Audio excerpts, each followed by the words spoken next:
Bata pa lang ako, hilig ko ng mga numero.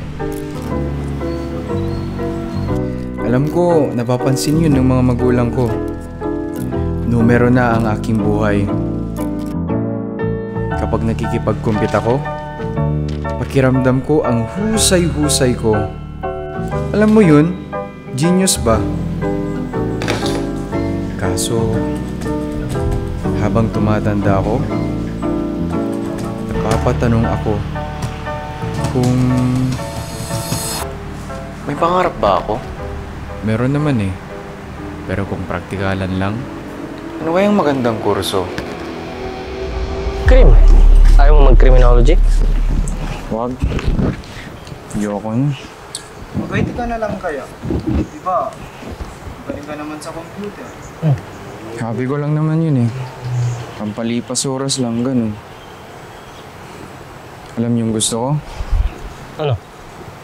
Math. Mas! Ano makukuha mong trabaho dun? Ako, ang gusto ko, maging Sir UNT. Diba? Pwede, diba? Pero, Magaling ka.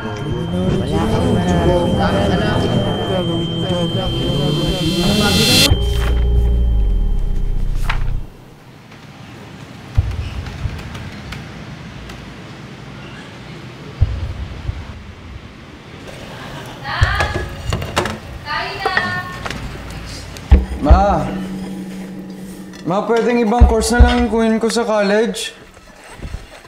Di ko kasi gusto sa nursing, ma eh. Mas gusto ko sa mathematics. Mathematics? Ano naman gagawin mo dun? Nako! Yung anak ni Aling Marta? Asan good numbers? Ano naman gagawin mo pagkatapos ng mathematics? Ano mga plano mo? Mas gusto ko dun, ma eh. Nako, tigil-tigilan mo nga ako dyan. Wala kang makararating dyan.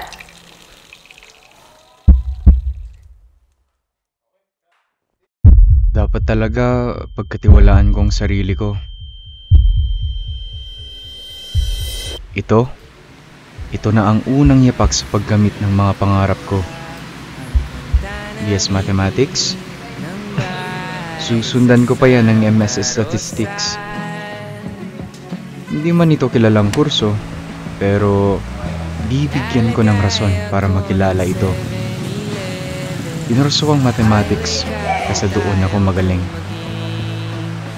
Malaking bagay ang math at stat sa pananaliksik. Nung una, hindi maintindihan ni mama.